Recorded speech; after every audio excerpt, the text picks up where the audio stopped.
जय हिंद दोस्तों। आज की क्लास प्रारंभ से पहले आपको बता दें कि अनअकैडमी लेकर के आए हैं आपको न्यू फ्री प्लान, जो कि 1 दिसंबर से लॉन्च हुआ है और उसमें आप फ्री में अपने एग्ज़ाम की तैयारी कर सकते हैं। इसमें आपको 500 प्लस लाइव क्लासें 1 वीक के अंदर मिलेंगी। आप डाउट भी क्लियर कर सकते हैं, नोट्स भी आपको उपलब्ध कराए जाएंगे और आपको जो अध्ययन कराएंगे वो एमपी के टॉप एजुकेटर रहेंगे।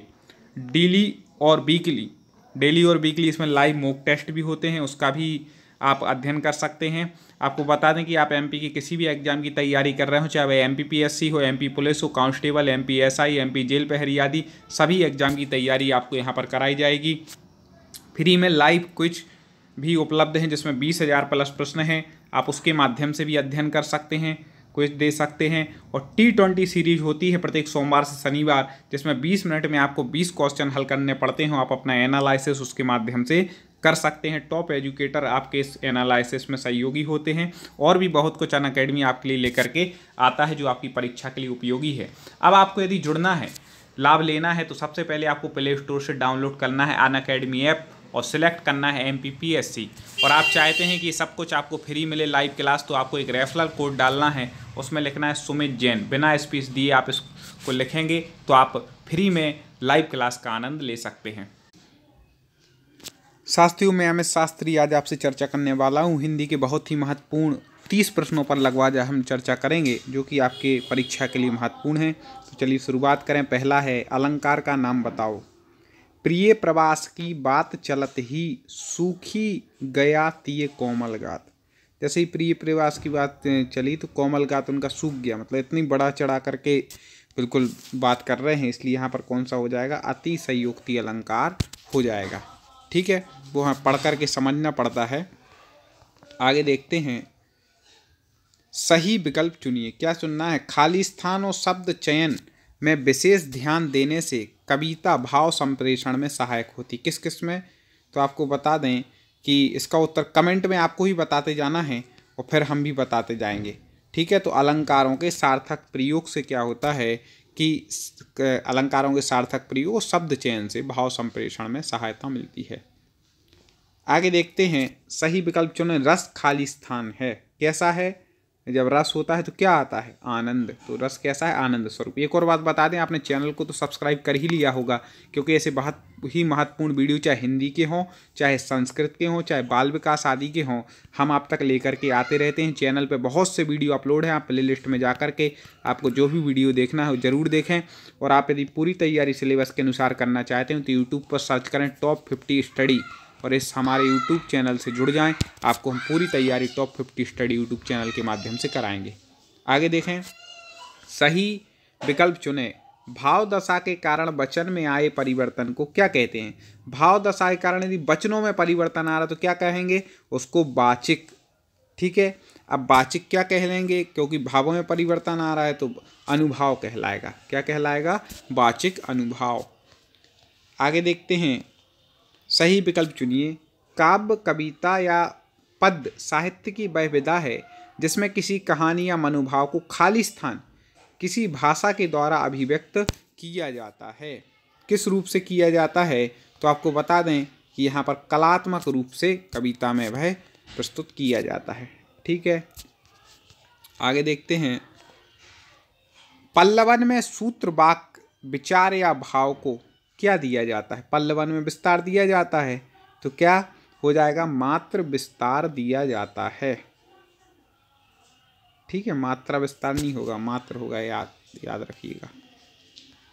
आगे बहुत अच्छे महत्वपूर्ण क्वेश्चन है, वीडियो पूरा देखना। पल्लवन और गद्य से पूछे जाते हैं कई बार क्वेश्चन। लोग सबसे ज़्यादा इसी क्वेश्चनों में गलती करके आते हैं हिंदी में, इसलिए आप पढ़ लें।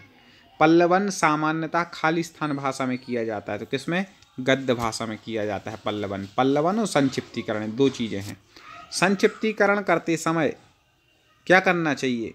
अलंकार शैली का प्रयोग नहीं करना चाहिए। जब संक्षिप्तीकरण कर रहे हैं तो अलंकार शैली का प्रयोग नहीं करना है, याद रखना इस बात को। ज्ञान की किसी विशेष विधा कार्य क्षेत्र में प्रयोग किए जाने वाले शब्दों को क्या कहते हैं? तो पारिभाषिक शब्दावली। किसी विशेष विधा या कार्य क्षेत्र में जो शब्दों का प्रयोग कहलाता है वो क्या है? पारिभाषिक शब्दावली है। आगे, चमत्कार की क्षमता रखने वाले एक ही श्लोक को खाली स्थान कहते हैं। जिसमें चमत्कार की क्षमता ऐसा एक ही श्लोक वह क्या कहलाता है? मुक्तक। आपने सुने होंगे कबीर इत्यादि के दोहे हैं वो, मुक्तक 4 लाइन के होते हैं। ठीक है, आगे देखें। खंड काव्य में मुख्य चरित्र की किसी एक प्रमुख विशेषता का चित्रण होने के कारण अधिक खाली स्थान नहीं होता। क्या नहीं होता? विविधता और विस्तार नहीं हो पाता है, क्योंकि एक ही मुख्य चरित्र रहता है खंड काव्य में। महाकाव्य होता तो उसमें पूरा जीवन चरित्र रहता है, इसलिए वहाँ पर हो जाता विविधता विस्तार। खंड काव्य में नहीं हो पाता वो। हाथी का पर्यायवाची कई बार पूछा गया है। हाथी का पर्यायवाची बताओ, तो सबको पता है कि मतंग क्या होता है, हाथी का पर्यायवाची होता है। सही आंसर है मतंग, आप लगा लीजिएगा। हमारे बताने से पहले आप भी कमेंट में उत्तर बता सकते हैं, और यूट्यूब पे आपको सर्च करना है टॉप 50 स्टडी, और इस चैनल से आपको जुड़ जाना है। पूरी तैयारी यहाँ पर हम आपको कराएंगे। इनमें से क्या कविता के पदों में सक्रियता और प्रभावशीलता लाता है? क्या लाता है? तो आपको बता दें, काव्य गुण। काव्य गुण है वह कविता के पदों में सक्रियता प्रभावशीलता लाता है। निम्न में से ओड़ा प्रत्यय से बना शब्द, प्रत्यय शब्द के बाद लगते हैं, तो ओड़ा आप देख लें किसके बाद में है, तो हसोड़ा। क्या बन जाएगा? हसोड़ा। देखिए ये है ओड़ा। ठीक है, हसोड़ा ये वाला बिल्कुल सही हो जाएगा। अगला देखें, निम्न में से गार प्रत्यय से बना शब्द। अब गार देखो किसमें, इसमें तो गर है लास्ट में, इसमें भी गर है, इसमें भी, इसमें है गार, तो मददगार। ये उसका उत्तर ठीक हो जाएगा। ऐसे हमें सही उत्तर लगाना है, पहचानना है। ठीक है, वीडियो को लाइक जरूर कर देना दोस्तों, ऐसे प्रश्न आगे भी आप तक आते रहें। ठोस का विलोम है। ठोस का विलोम क्या हो जाएगा? ठोस मतलब कठोर, तरल। ठोस का विलोम क्या हो जाएगा? तरल। बिल्कुल स्पीड से हमें लेना है, समय को बचा करके आपके ज़्यादा से ज़्यादा क्वेश्चन हम कंप्लीट कराने का प्रयास करते हैं। तो चलिए आगे बढ़ते हैं अगला प्रश्न के लिए। भाषा की सबसे छोटी इकाई, बोली किसकी इकाई है? तो बोली भाषा की सबसे छोटी इकाई। ठीक है, भाषा की सबसे छोटी इकाई क्या है? ध्वनि या वर्ण। ठीक है, ऐसे ही बोली किसकी है? तो बोली भाषा की छोटी इकाई है, याद रखिएगा। मैंने उसे बहुत समझाया परंतु वह नहीं समझी। अब एक कौन सा वाक्य है? 3 प्रकार के वाक्य अपन पढ़ चुके हैं, मिश्र वाक्य, संयुक्त, सरल और निषेधात्मक आदि वाक्य अर्थ के आधार पर 8 प्रकार के भी पढ़े हैं। तो यहाँ पर बोल रहे हैं कि मैंने उसे बहुत समझाया परंतु वह नहीं मानी। कैसा वाक्य है?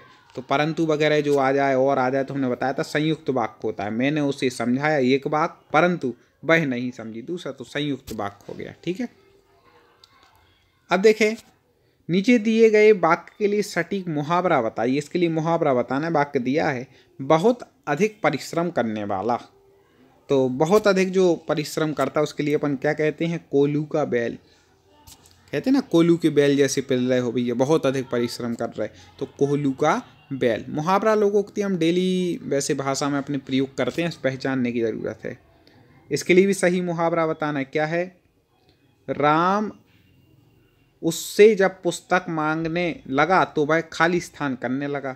अपन किसी से कुछ मांगते उसको नहीं देना हो तो वो क्या करते हैं? वह करते हैं आनाकानी। अपन नहीं कहते भैया आनाकानी कर रहा है, वो ऐसा काम कर ही नहीं रहे, दे ही नहीं रहे, तो आनाकानी इसका उत्तर ठीक हो जाएगा। आगे देखते हैं, एक और बात बता दें, यदि आप संस्कृत के लिए आपको अभी तक व्यवस्थित अध्ययन नहीं मिला हो तो आप टॉप 50 स्टडी चैनल पर जाकर के प्ले लिस्ट में जाकर के आप संस्कृत के व्याकरण के, पेडागोजी के, संधि, समास आदि सारी कक्षाओं को पढ़ सकते हैं। युवकों को खाली स्थान होने पर ही विवाह करना चाहिए। क्या होने पर? अपन कहते भैया अपने पैरों पर खड़े हो जाओ तब शादी कर लेना, तो पैरों पर, अपने पैरों पर खड़े होना। पैरों पर खड़े तो सब रहते हैं, मतलब एक व्यवस्थित हो जाएं, हर प्रकार से सेट हो जाएं, इसका मतलब ये है। आगे नीचे दिए गए मुहावरे का अर्थ बताइए। दाग लगना। दाग लगना मतलब क्या होता है? कलंक लग जाता है। अपन बोलते हैं ना, तुम्हें दाग लग गया भैया, कलंक लग गया, ऐसा गलत काम किया, तो इस प्रकार से हो जाएगा। ठीक है, आगे बढ़ते हैं। बहुत महत्वपूर्ण प्रश्न है, देखती जाइए। नीचे दिए गए शब्दों के अर्थ बताइए। ठीक है, तो अमूल और अमूल्य। अमूल जिसका मूल नहीं हो वो क्या कहलाता है? अमूल। मूल मतलब होता है जड़, तो एक हो जाएगा जड़ रहित। ठीक है, और फिर अमूल्य। अमूल्य मतलब जिसकी कोई कीमत नहीं हो, जिसकी कोई कीमत या बहुत अधिक कीमत हो, ऐसे उसके कोई सामान्य मूल्य ना लगा सके, तो जड़ रहित और कीमती। इस प्रकार से 3 नंबर उत्तर सही हो जाएगा। और देखें, नीचे दिए गए शब्दों के अर्थ बताइए। असाध्य और असाधु।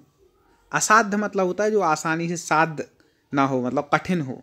एक तो हो जाए कठिन, और असाधु मतलब होता है दुष्ट व्यक्ति। तो कठिन और दुष्ट कहाँ लिखा है? शुद्ध ए लिखा है, कठिन और दुष्ट। 4 नंबर इसका उत्तर सही हो जाएगा। दोस्तों क्वेश्चन आपको पसंद आ रहे होंगे, वीडियो को लाइक ना किया हो तो जरूर कर दीजिएगा। आगे देखें, अबली और आबिल का अर्थ। अबली और आबिल का अर्थ बताना है। तो अबली तो आप जानते हैं, पंक्ति लगा देना, तो पंक्ति हो जाएगा। ठीक है, एक क्या हो जाएगा? पंक्ति। अब दूसरा है आबिल। तो आबिल का अर्थ होता है गंदा। क्या होता है? गंदा। तो पंक्ति और गंदा। ठीक है, ये सही हो जाएगा। आगे, पंचपात्र में कौन सा समास है? कई बार ये पूछा गया। तो हमने बताया था कि पहला शब्द संख्यावाची जहाँ पर होता है वहाँ पर द्विगु समास होता है। ठीक है, तो द्विगु, संख्यावाची द्विगु, याद रखिएगा। यहाँ पर रस का नाम बताना है।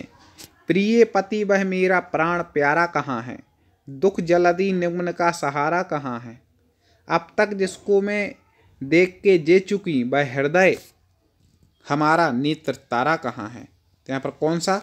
अब यहाँ पर बिछुड़ने की बात हो रही है कि भैया कहाँ है, तो करुण रस यहाँ पर हो जाएगा। करुणा प्रकट हो रही है अपने पति के लिए। ठीक है, इसलिए वह करुण रस यहाँ पर हो जाएगा।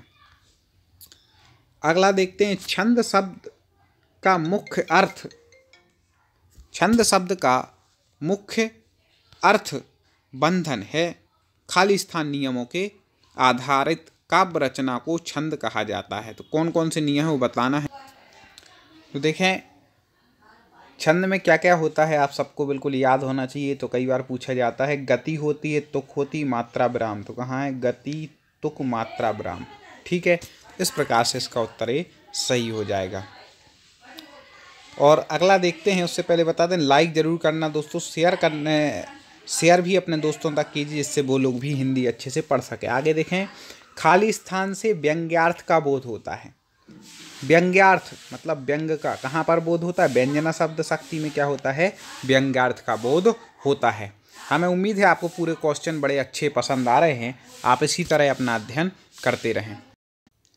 अनअकैडमी ऐप पर यदि आप पेड सब्सक्रिप्शन लेना चाहते हैं, कोर्स खरीदना चाहते हैं, तो आपको बता दें कि 1 मंथ के लिए 1440 रुपये आप चार्ज करके कोर्स ले सकते हैं।